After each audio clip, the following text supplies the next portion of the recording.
Daily taste the daily. దొన్నపోతు ఈనిందంటే దూడను కట్టేయమనే బ్యాచ్ చాలామంది ఉంటారు. ముఖ్యంగా పాలిటిక్స్లో అయితే ఈ బాపతి ఇంకాస్త ఎక్కువ. ఎక్కడ మైలేజ్లో మనం వెనకబడిపోతామోనన్న కంగారులో క్రాస్ చెక్ చేసుకోకుండా ఏది పడితే అది మాట్లాడే లీడర్స్కు కొదవే లేదు. ఇప్పుడు మాజీ ఎంపీ కూడా అచ్చం అలాగే మాట్లాడి ఇరుక్కుపోయారట. సమాధానం చెప్పండి సార్ అంటూ పోలీసులు వెంటాడుతున్న ఆ మాజీ ఎంపీ ఎవరు, ఏమన్నారాయన? రాజకీయాలన్నాక విమర్శలు, ప్రతి విమర్శలు, ఆరోపణలు, ప్రత్యారోపణలు కామన్. కాకపోతే మనం ఏం మాట్లాడుతున్నామన్న స్పృహ సదరు లీడర్స్కు తప్పకుండా ఉండాలి. ఆ సోయి లేకపోతే అన్నమాట వెనక్కు రాకపోగా ఎన్ని సారీలు చెప్పినా చాలా దూరం తీసుకెళ్తాయి. మాజీ ఎంపీ కళ్యాణదుర్గం వైసీపీ సమన్వయకర్త తలారి రంగయ్య ప్రస్తుతం అలాంటి సమస్యనే ఎదుర్కొంటున్నారట. కళ్యాణదుర్గంలో ఎమ్మెల్యే సురేంద్రబాబు బలపడుతున్నారు. నియోజకవర్గం మీద తన ముద్ర కోసం ప్రయత్నిస్తున్నారాయన. ఈ క్రమంలో ఎమ్మెల్యేను ఇరుకును పెట్టే ఉద్దేశమో మరొకటో కానీ ఆయన మీద తలారి రంగయ్య చేసిన ఆరోపణలు బూమరాంగై ముప్పు తిప్పలు పెట్టి 3 చెరువుల నీళ్లు తాగిస్తున్నాయి. చివరకు పోలీసులు కూడా సార్ ఏంటి సంగతంటూ ఆయన వెంట తిరుగుతున్నారు. బ్రహ్మసముద్రం మండలం యనకలు గ్రామానికి చెందిన బోయా ఆనంద్ ఇటీవల పురుగుల మందు తాగి అనుమానాస్పద రీతిలో చనిపోయాడు. అది ఆత్మహత్యనని నిర్ధారించారు పోలీసులు. కానీ ఆనంద్ కుటుంబ సభ్యులు మాత్రం ముమ్మాటికి హత్యనని వాదిస్తున్నారు. ఇదివరకే పెళ్లై విడాకులు తీసుకున్న ఒక మహిళను ప్రేమించిన కారణంగానే ఆమె బంధువులు కక్ష కట్టి ఇలా చేశారన్నది కుటుంబ సభ్యుల ఆరోపణ. ఈ క్రమంలో ఇది పరువు హత్య అన్న వాదన తెరపైకొచ్చింది.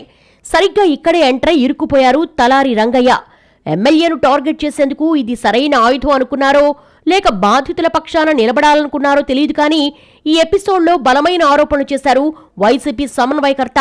బెంగళూరులో ఉండే ఆనంద్ ఆ మహిళ కోసం రాగానే ఆమె తరపు వాళ్లు బలవంతంగా పురుగుల మందు తాగించి చంపారని ఆరోపించారాయన. ఇప్పుడు ఇదే పెద్ద వివాదంగా మారింది. కేవలం ఆ ఆరోపణలతో సరిపెట్టకుండా ఆ వ్యవహారాన్ని స్థానిక టీడీపీ నేతలకు ముడిపెట్టే ప్రయత్నం చేశారన్న అనుమానంతో మ్యాటర్ సీరియస్ అయింది. పరువు హత్యని మాట్లాడటం ద్వారా మాజీ ఎంపీ 2 కులాల మధ్య వైషమ్యాలు సృష్టించేందుకు ప్రయత్నించారంటూ తీవ్రంగా పరిగణించారు పోలీసులు. పరువు హత్యని మీరు ఎలా నిర్ధారించారు, అందుకు ఆధారాలు చూపమంటూ తలారి రంగయ్యకు నోటీస్ ఇచ్చారు పోలీసులు. అందుకు ఆయన ఇచ్చిన వివరణ సంతృప్తికరంగా లేకపోవడంతో మరో నోటీస్ కూడా ఇచ్చారు. కానీ రెండో దాన్ని తీసుకునేందుకు ఆయన నిరాకరించారు. దీంతో ఇంటి గోడకు అతికించాల్సి వచ్చింది. ఈ క్రమంలో పోలీస్ నోటీసులకు సరైన సమాధానం చెప్పకుండా, ఆధారాలు ఇవ్వకుండా తలారి రంగయ్య తప్పించుకు తిరుగుతున్నారంటూ రివర్స్ అటాక్ మొదలుపెట్టారు ఎమ్మెల్యే సురేంద్రబాబు. దీంతో ఈ వ్యవహారంలో వైసీపీ సమన్వయకర్త పూర్తిగా ఇరుక్కుపోయినట్లయింది. అందుకే ఆయనకు సపోర్టుగా హిందూపురం మాజీ ఎంపీ గోరంట్ల మాధవన్ తెచ్చుకున్నారట. అది హత్యని యువకుడు ఆనంద్ కుటుంబ సభ్యులు ఆరోపించినందునే తలారి రంగయ్య కూడా ఆ మాట చెప్పారని, ఇందులో ఆయన వ్యక్తిగత అభిప్రాయం ఏమీ లేదంటూ మీడియా సమావేశంలో కవర్ చేయబోయారు మాధవ్. ఆ సంగతి ఎలా ఉన్నా పరువు హత్య అనడానికి ఆధారాలు చూపండి సార్ అంటూ పోలీసులు మాత్రం మాజీ ఎంపీని వెంటాడుతూనే ఉన్నారట.